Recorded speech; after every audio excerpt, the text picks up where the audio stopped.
Bom, então hoje nós vamos estudar Daniel capítulo 3, que tem muito a nos ensinar com respeito à postura de fé, às provações, às fornalhas da vida que provam a nossa fé.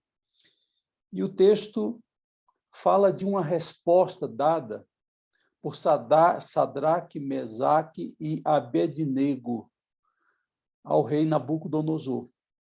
Eu vou ler essa parte da resposta e depois vou dar um contexto de como essa resposta foi necessária de ser dada. O texto bíblico diz: responderam Sadraque, Mesaque e Abednego ao rei: ó Nabucodonosor, quanto a isto, não necessitamos de te responder.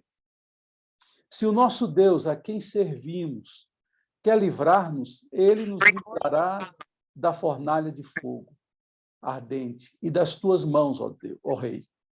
Se não, fica sabendo, ó rei, que não serviremos aos teus deuses, nem adoraremos a imagem de ouro que levantaste.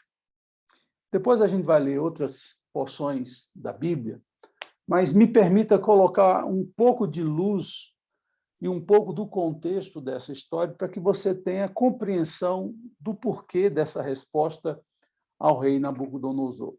Quando nós estudamos o cativeiro babilônico, nós descobrimos que o rei Nabucodonosor se levanta na história com grande poder e força, e ele, a começar do ano 606 a.C., ele começa a fazer expandir o seu território, ele invade vários países e invade Israel também.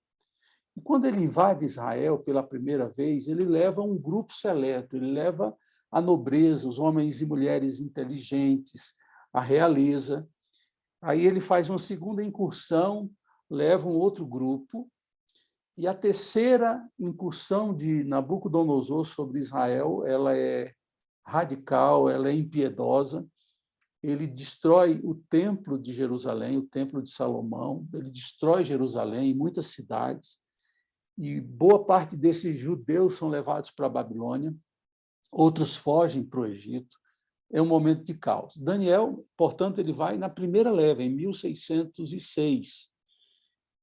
Isso quer dizer que Daniel está lá há mais de 19 anos, já na Babilônia, porque desde a primeira invasão de Nabucodonosor até a destruição do templo, passa-se esse tempo todo. É um período longo, até que Jerusalém é destruída por Nabucodonosor e o templo também é destruído. E o que acontece? Daniel está ali com os seus amigos e eles tomam uma postura de coerência e fé. Eles se resolvem firmemente, essa informação a gente tem no capítulo 1, firmemente não se contaminar com as iguarias dos reis, apesar de terem os nomes substituídos. O termo Belsazar é o nome que os babilônicos dão a Daniel, Beltesazar, Sadraque, Mesaque e Abednego são nomes que os amigos de Daniel receberam. Eles tinham nomes hebreus, Ananias, Azarias, e o outro, estou aqui tentando lembrar, mas esses nomes são nomes babilônicos, são nomes que o opressor colocou sobre eles. Mas dentro de si, eles tinham uma relação com o Deus vivo de Israel. O fato de receberem nomes de outras divindades sobre si não fez com que o interior desses jovens mudassem. E quando a gente lê o capítulo 3, a gente só vai entender bem quando lê o capítulo 2. Por quê? No capítulo 2, Daniel e seus amigos, usados por Deus e orientados por Deus, têm o discernimento do sonho que Nabucodonosor teve. E eles são os únicos que conseguem interpretar um sonho que o rei teve, que não contou para ninguém, e eles passam a descrever a imagem que Nabucodonosor via, uma imagem enorme, dividido em ouro, prata, até chegar aos pés, que era uma mistura, e que tinha barro.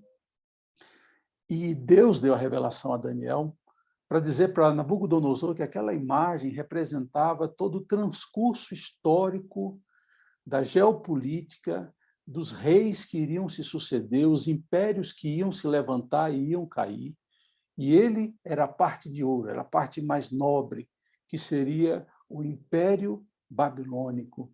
Depois vem o Império Medo-Persa, o grego, até chegar nos pés, quando uma pedra é lançada, acerta os pés de ferro e barro, e a estátua cai.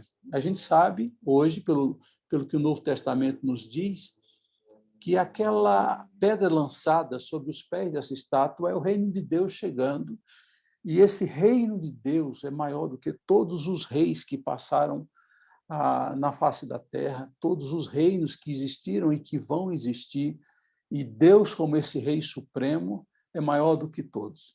O capítulo 2 termina Nabucodonosor adorando até o Deus de Israel e dando a Daniel um posto importante na administração governamental, e Daniel intercede, versículo 49 do capítulo 2, Daniel intercede pelos seus amigos, e eles também são colocados em postos de importância no governo da Babilônia.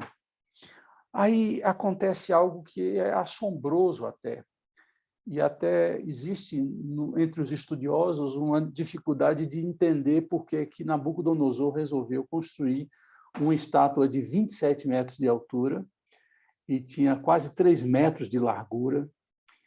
O que essa imagem representava? Alguns dizem que Nabucodonosor ficou tão impressionado com o poder de discernir do Deus poderoso de Israel que resolveu criar uma imagem em homenagem a Deus de Israel.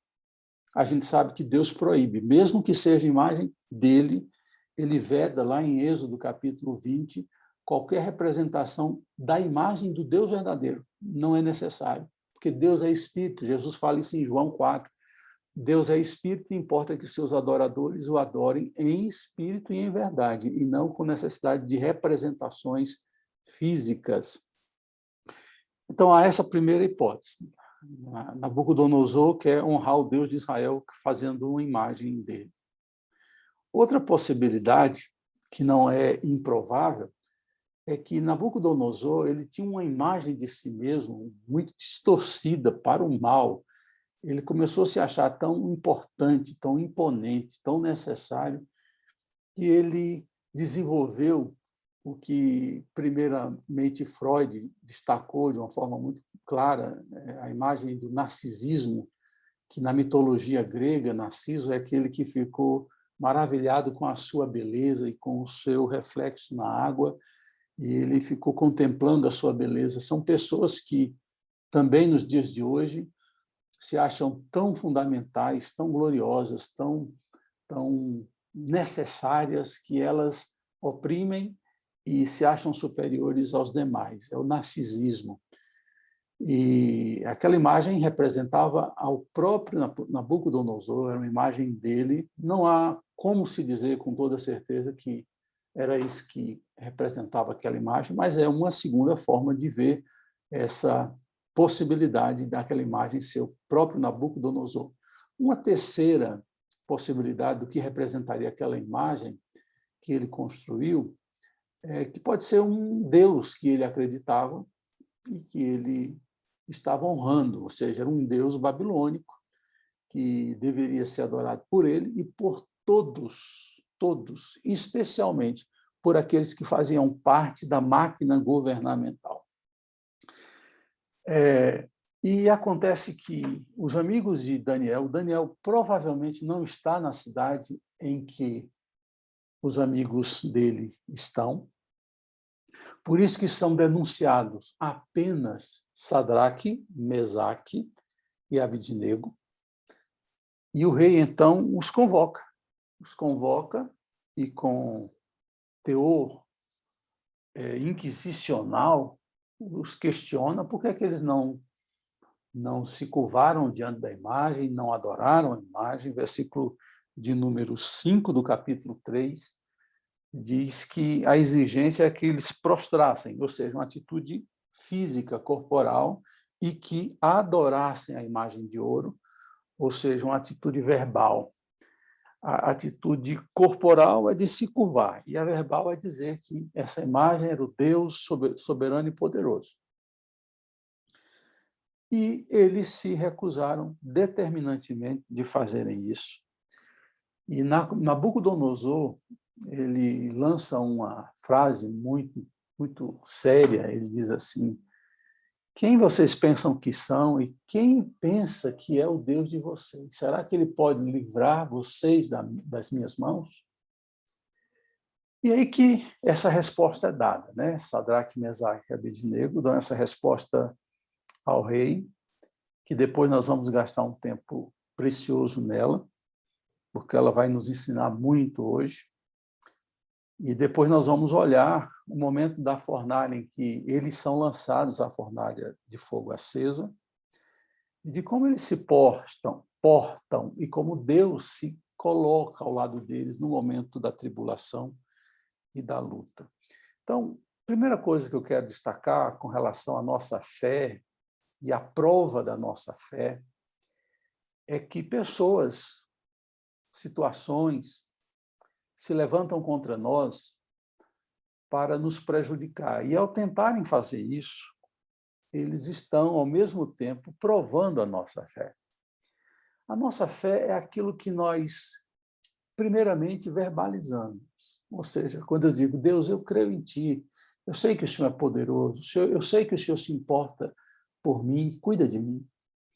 Essa compreensão de um Deus pessoal que vela e que se preocupa conosco, com o nosso bem-estar e com o nosso futuro, isso é fé. É entender que nessa relação que se tem com Deus, Ele fará de tudo para o meu bem. Por isso que Romanos 8, 29 diz, todas as coisas cooperam para o meu bem, não para o meu mal. O Deus que tem uma aliança comigo faz tudo para o meu bem. É verdade que nem tudo que Deus faz, que Ele sabe que é bem para mim, eu não encaro como bem, porque eu não tenho conhecimento da história do que acontece antes, durante e depois. Tem coisas que estão na superfície e tem outras coisas que estão debaixo da superfície.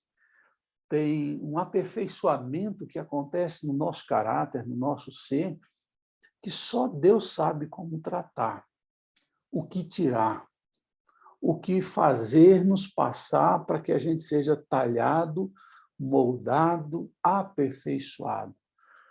Tem coisas que a gente precisa mudar, e essas mudanças muitas vezes precisam ser dolorosas para que a gente valorize, para que a gente aprenda com todo o nosso coração a valorizar e aprenda a crescer. Uma vez eu vi uma definição de adolescência. Adolescência é um período difícil em que a criança cresce assustadoramente. Um dia está desse tamanho, outra hora está desse tamanho.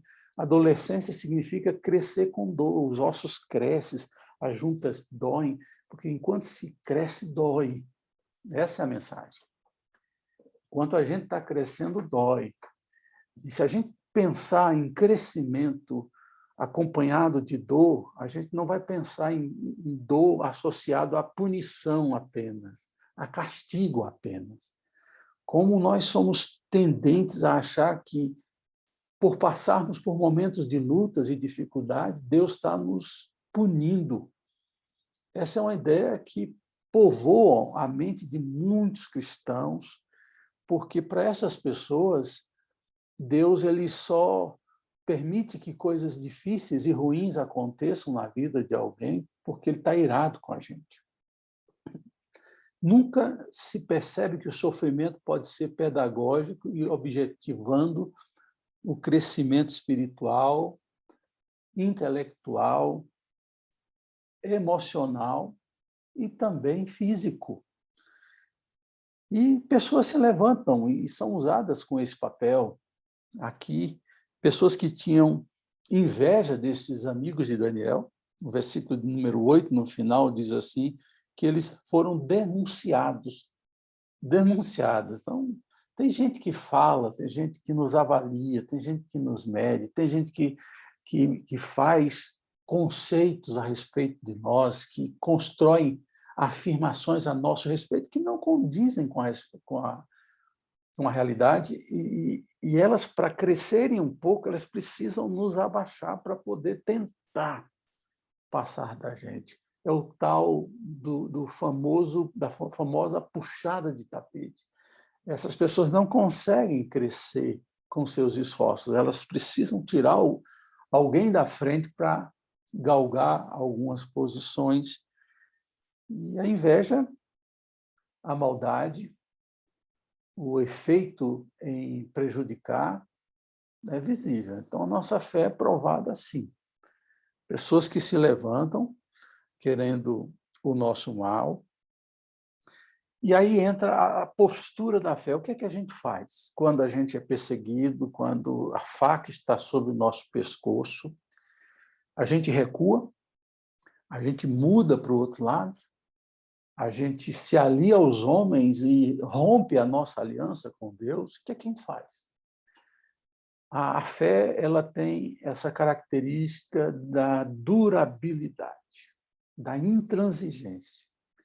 Ou seja, se Deus mandou, vou confiar em Deus. Se Deus disse que é assim e permitiu que assim fosse, eu vou confiar em Deus até as últimas consequências. Não é fácil. É difícil, porque enquanto nós olhamos para a circunstância, para a luta, para as acusações, para as difamações, com o olho físico humano, só Deus é capaz de ver o que está por trás das montanhas.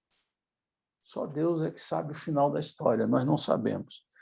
O problema é que nós nos acovardamos.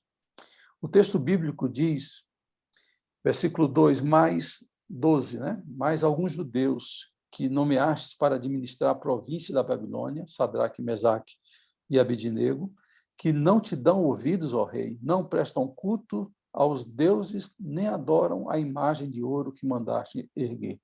Essa aqui é a acusação, esta é a denúncia que se fazem contra eles. E o rei vaidoso, narcisista, não poderia agir de outra forma. Versículo 14, ele convoca os três e diz assim, é verdade, Sadraque, Mesaque e Abednego, que vocês não prestam culto aos meus deuses, nem adoram a imagem de ouro que mandei erguer? Agora, pois, vocês ouviram o som da trombeta, e ele vai dizendo as condições, se vocês não se dobrarem, vai acontecer isso, isso e isso com vocês. Ou seja, a ameaça era deles serem jogados na fornalha de fogo acesa. Os fenícios, eles foram um dos primeiros a criarem o método de crucificação. Na verdade, era empalar. Pegavam uma madeira e empalavam as pessoas e colocavam nas vias principais, como uma prova de que o poder poderia atingir aos insubordinados, aos insubmissos, e eles criaram um método da empalação. A ideia era o seguinte, essa pessoa é tão desprezível que ela não deve nem sequer ser enterrada. Enterrar uma pessoa dessa é contaminar a terra, então eles empalavam as pessoas, e daí veio a crucificação. A crucificação é um ato humilhante, é um ato de sofrimento lento, e traz essa mesma ideia. A pessoa que morre dessa forma, a terra não é digna dela. É uma pessoa, além de desprezível, abominável. E os babilônios, ao contrário, eles tinham esse método da fornalha acesa, é o crematório vivo. As pessoas eram cremadas vivas como condenação. E eu fico assim a imaginar a postura desses três jovens. Não teve um dissidente sequer, os três foram unânimes em dizer ao rei que não iam se submeter aos caprichos do rei, não iam contaminar a vida espiritual deles por causa do capricho de um rei que queria ser adorado, que queria ser obedecido a qualquer custo. Então, eles têm colegas de trabalho que querem o mal deles, eles têm o rei da Babilônia, o imperador do Império Babilônico, que agora é contra eles. Eles têm ameaças que são verbalizadas contra eles. Eles estão, de alguma forma, vivendo um contexto de uma fornalha interna, porque não resta dúvida, vem o medo, vem a incerteza, vem a dúvida. Nós somos feitos de carne e osso, Nós oscilamos na nossa fé, isso é um traço natural do ser humano. A gente oscila, mas a gente não desiste de crer. A gente se abala, mas a gente não abandona o barco. Isso é perfeitamente normal, isso acontece. Isso acontece com qualquer um, qualquer fiel, qualquer um que crê. Mas eles foram além disso, eles mostraram uma determinação que, por isso, eles entraram na lista dos heróis da fé. Você vai em Hebreus, capítulo 11, a lista que o autor aos Hebreus faz dos heróis da fé é impressionante. Esses homens são citados como pessoas que reagiram com fé diante de todas as ameaças e do tamanho dos seus inimigos e adversários.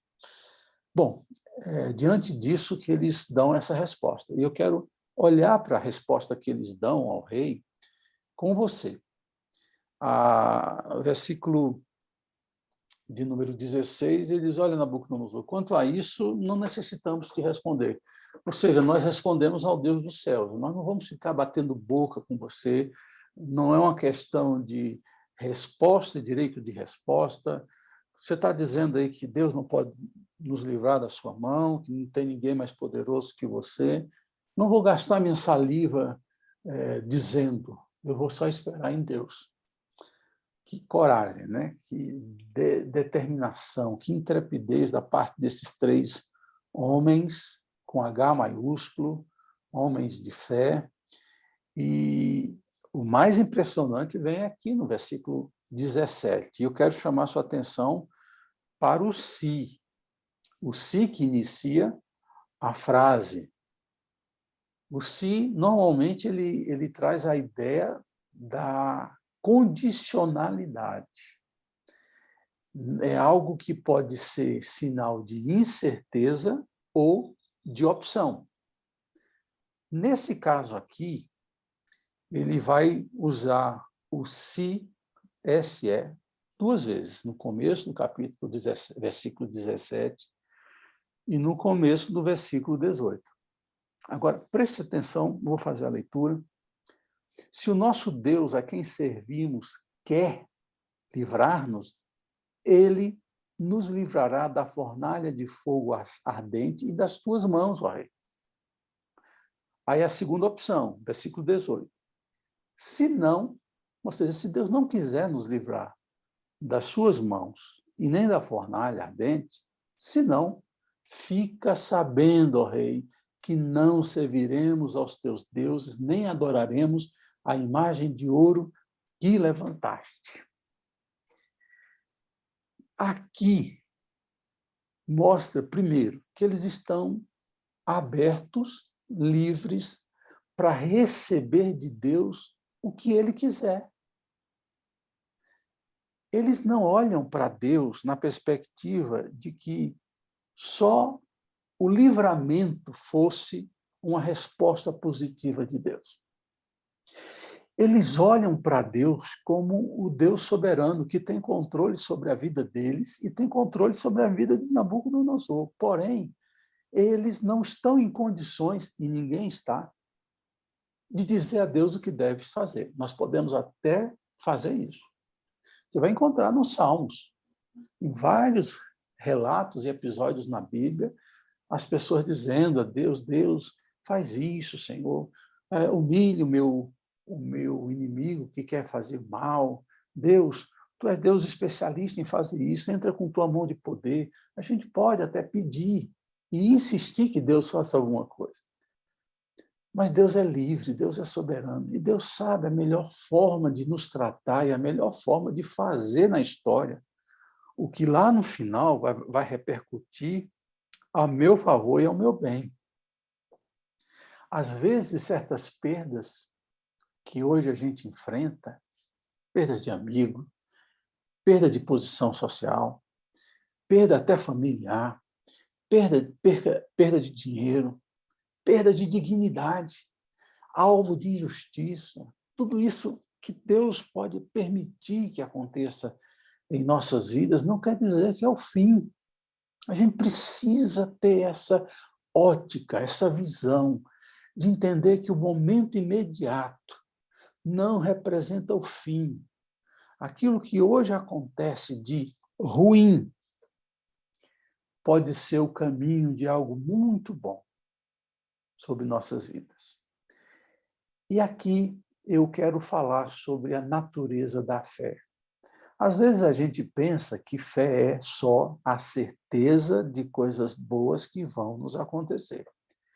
Às vezes a gente diz que fé é a capacidade de visualizar o socorro e o bem de Deus. Mas a gente sabe que fé é muito mais do que isso. Eu vou dizer para vocês que o melhor conceito de fé passa pela comunhão e a confiança em Deus, de tal forma que você coloca em Deus o curso da sua vida, da sua família, da sua dependência física, emocional, material, na expectativa de que ele faça o que melhor aprouver. Porque na minha limitação de compreensão das coisas, eu posso querer algo que não é o melhor. Pode ser até o bom, mas não é o melhor. Pode ser lógico, mas não é o espiritual. E a gente precisa compreender isso para não querer se revoltar contra Deus quando Deus permite que a fornalha seja acesa e nós sejamos colocados dentro dela. Às vezes, e eu sei que isso pode chocar alguns, às vezes a fornalha é necessária para tirar a impureza de nossas vidas, dos nossos pensamentos, para fazer uma obra de purificação em nós. Às vezes é. Às vezes é um meio para glorificar o nome de Deus. Como assim? Vocês fizeram injustiça contra os meus filhos, mas eu os preservei. Então, eu, ao final, mostrei que eles eram dignos. Tem coisas que a nossa mente não alcança, principalmente quando o mal nos vem, quando o opressor nos oprime, quando a injustiça nos chega. Há muita coisa debaixo da superfície que os nossos olhos humanos não veem. E eles abrem as possibilidades. E quais são as duas possibilidades para eles? Primeiro, fica sabendo, rei, se o meu Deus quiser, ou seja, é o Deus que quer, não é o que eu quero, é o que Deus quer. Isso é cristalino, isso deveria estar na nossa mente como uma verdade absoluta. Não é o que eu quero, é o que Deus quer. Quando a gente é ensinado na oração do Pai Nosso a dizer seja feita a tua vontade, assim na terra como no céu, isso não é para ser um mantra falado, isso é para ser uma convicção interna. Quando a gente olha Jesus no Getsemane dizer, Senhor, se possível, passa de mim esse cálice, mas não seja feito como eu quero, mas como tu queres. Isso é um sinal de maturidade espiritual e de fé inigualável. Inigualável. Às vezes nós pensamos em fé como Deus fazendo o que eu quero. Mas esse texto diz que fé é estar submisso, aceitar o que Deus quiser fazer na minha vida, na sua vida. Por isso que eles abrem as portas de possibilidades e dizem, olha, se o meu Deus quiser, ele vai nos livrar da sua mão e da fornalha acesa, ardente. Se não, porque a fé verdadeira abre a possibilidade para a existência e para a ocorrência de coisas que nós não idealizamos, esperamos ou desejamos. Porque se entende que um Deus que me ama e que me salvou nunca vai querer o meu mal. No capítulo 7 de Mateus, Jesus vai dizer assim que Deus não dá pedra em lugar de pão e nem serpente em lugar de peixe. E ali revela muito sobre a idoneidade, o caráter de Deus. A gente pode não compreender certas atitudes de Deus, mas não pode concluir nada do seu caráter. Porque o final da história é quem vai revelar quem tem razão e as voltas que Deus faz, não que o mundo dá, mas que Deus faz para estabelecer o seu querer. E a ira de Nabucodonosor se inflama de tal forma que ele diz a Bíblia que o semblante dele muda, a ira, ele fica transtornado. Quem são esses homens para acharem que podem falar com o imperador Nabucodonosor, e a sua ira, a sua fúria, faz com que ele autorize que a fornalha seja acesa a todo vapor, e aí entra a linguagem hebreia, né? Diz que 7 vezes mais a fornalha foi acesa, claramente a intenção de dizer a potência total. A fornalha estava acesa na potência total, e esses homens são amarrados e colocados com vestes e lançados por corda dentro da fornalha, vivos. Eram 3 homens. Aí acontece o que está no versículo 24 e 25, se você puder dar uma olhadinha aí comigo. Os versículos 24 e 25, que diz o seguinte: Então o rei Nabucodonosor se espantou e se levantou depressa e disse aos seus conselheiros: Não lançamos nós 3 homens atados dentro do fogo? Responderam ao rei: É verdade, ó rei. Tornou ele e disse: Eu, porém, vejo 4 homens soltos que andam passeando dentro do fogo sem nenhum dano, e o aspecto do quarto é semelhante a um filho dos deuses. Que coisa extraordinária! É isso que eu estava falando até aqui. Não olhe para a sua história, para a provação que você está passando, para a injustiça que você está prestes a sofrer, se isso não é o fim da história. Deus fez algo na fornalha. Deus poderia muito bem ter feito algo para não acontecer a fornalha, para que eles não entrassem na fornalha. Mas se Deus não tivesse dado a oportunidade deles entrarem na fornalha, eles não teriam visto Jesus ao lado deles, no momento de profunda luta, dor e aflição. Eles poderiam ouvir história de outras pessoas, de como Deus se fez presente no momento da aflição. Você lembra do texto bíblico, do Salmo, que diz que Deus é socorro bem presente na angústia. 3 homens foram lançados na fornalha. O rei fica olhando de longe e vê 4 homens, e o quarto tem uma aparência de um filho dos deuses. E aqui tem algo muito interessante, porque boa parte dos estudiosos sérios entendem que se trata de uma teofania. Teó, Deus, fania, aparição. São aparições de Deus ou de Jesus no Velho Testamento. A gente sabe que Jesus é o verbo vivo, ele existe pelos séculos dos séculos. Jesus não foi criado como os homens foram. Jesus é parte da Trindade, ele é Deus eternamente, ele é o eterno. E ele se tornou carne quando nasceu do ventre de Maria, que era virgem, e se tornou homem. O verbo se fez carne, de João, mas o verbo existia pelos séculos dos séculos. Se você lê João, no seu evangelho, ele vai dizer o que ouvimos desde o princípio, né? Que o verbo existe desde o princípio, e o verbo se fez carne, habitou entre nós, e vimos sua glória, glória do unigênito do Pai. Há algumas aparições de Jesus no Velho Testamento, e este é um exemplo de aparição de Jesus no Velho Testamento. E eu fico emocionado e maravilhado, sabe por quê? Porque quando a gente pensa que está sofrendo sozinho, quando a gente pensa que o fogo da provação vem contra a gente, e que parece que é o nosso fim, Jesus se coloca ao lado para nos consolar, para dizer: eu estou aqui, para dar esperança, aumentar a nossa fé. Ele fez isso com Paulo, Atos capítulo 18. Ele disse: não temas, eu tenho muito povo nessa cidade, não te cales, fale. Ele olhou para uma mãe que havia perdido um filho na cidade de Naim, e disse, não chore.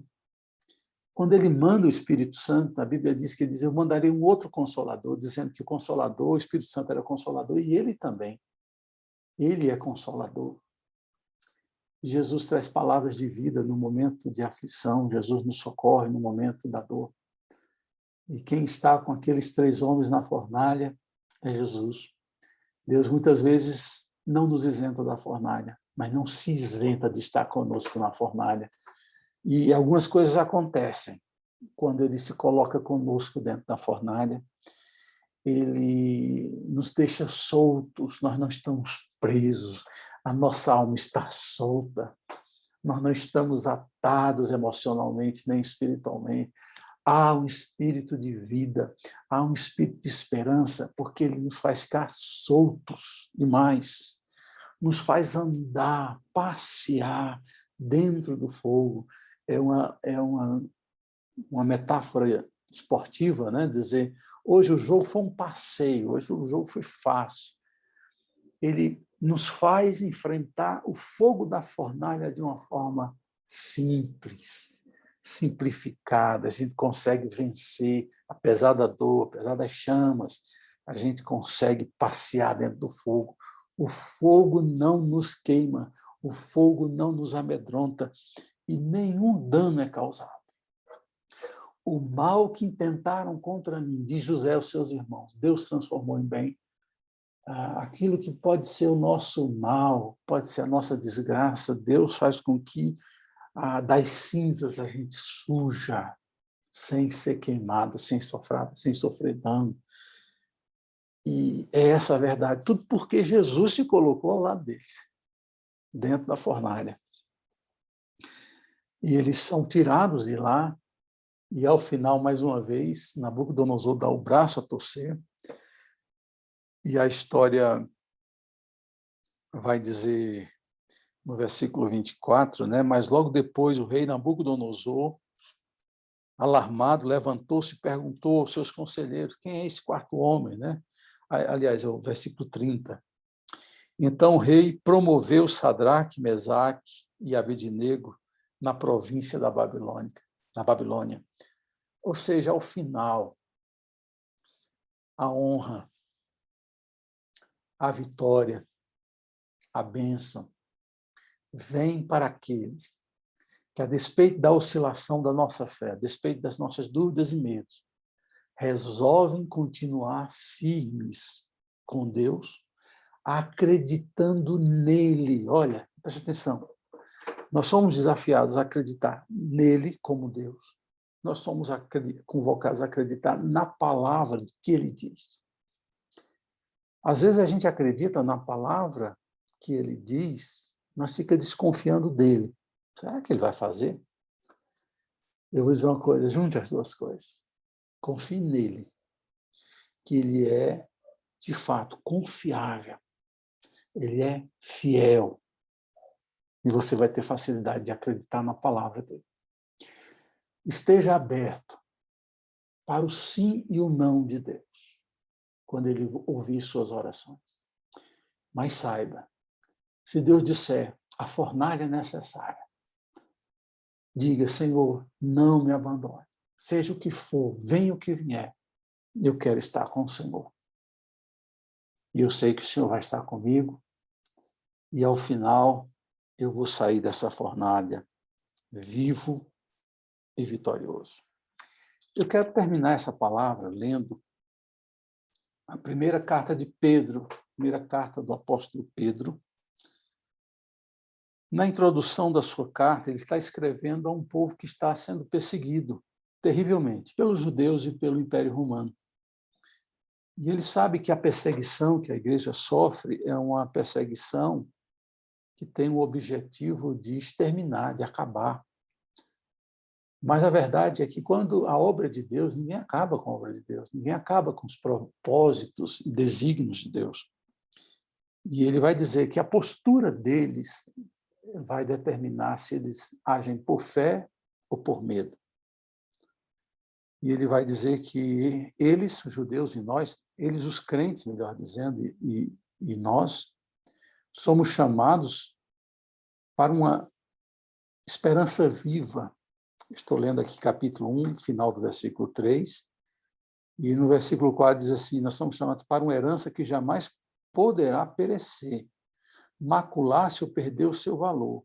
Herança guardada nos céus para vocês, que mediante a fé são protegidos pelo poder de Deus até chegar à salvação, prestes a ser revelada no último dia. Agora, olha o versículo 6. Nisso vocês exultam, ainda que agora, por um pouco de tempo, devam ser entristecidos por todo tipo de provação. Assim acontece para que fique comprovado que a fé que vocês têm, muito mais valiosa que o ouro, a fé é muito mais valiosa do que o ouro, que perece, mesmo que refinado pelo fogo, é genuína e resultará em louvor, glória e honra quando Jesus Cristo for revelado. É isso, nós somos provados pelo fogo. O ouro, a prata, para serem purificadas, para terem pureza, precisam passar pelo fogo. E a gente estava pensando isso, né? Tanta provação, a Aline, na família dela, cada um de nós, nas nossas lutas, Sônia, Fernando, tanta gente tem colocado, né, as dificuldades, Graça e tantas outras pessoas, e a gente se apoia em Deus, a gente sabe que Ele está conosco. A única esperança que a gente tem é a presença dEle, e o que Ele permitir que aconteça vai ser para o nosso bem, e a gente confia de todo o nosso coração no Deus que sabe o que está fazendo, no Deus que está no controle de todas as coisas. E eu queria deixar essa palavra para vocês e fazer uma oração por vocês ao terminar essa gravação. Senhor Deus amado, Deus que é presente na tribulação, Deus que nos socorre, com mão estendida, se colocando ao lado, Deus de empatia, de solidariedade, de abraço, de aconchego, Deus que nos abraça no momento da dor da alma, o Deus que se coloca ao nosso lado quando somos injustiçados, quando somos sentenciados, o Deus poderoso que pode nos livrar da fornalha e nos ajudar dentro da fornalha. Querido Pai, nós te adoramos nessa manhã, bendizemos o teu nome hoje e sempre, e clamamos por tua intervenção na vida de qualquer um dos irmãos que estão passando por lutas. Eu coloco a vida da Cláudia, da Paulinha, do Fernando, da Larissa, da Graça, do seu esposo, da GG, do Jonas, da minha mãe, Maria Helena, da Dona Maria, da Roberta, da Sônia, ó Deus, e de todos que participaram do nosso encontro, que o Senhor, com tua mão de poder, nos revista. Sônia, que certamente caiu, ela estava aqui conectada, a Sônia está aqui conectada, abençoa a vida da Sônia, ó Deus, e faz o que o Senhor fez na vida do Sadraque, Mesaque e Abednego. Essa é a nossa oração, esse é o nosso pedido, confiados no Senhor, hoje e sempre. Amém, amém, amém.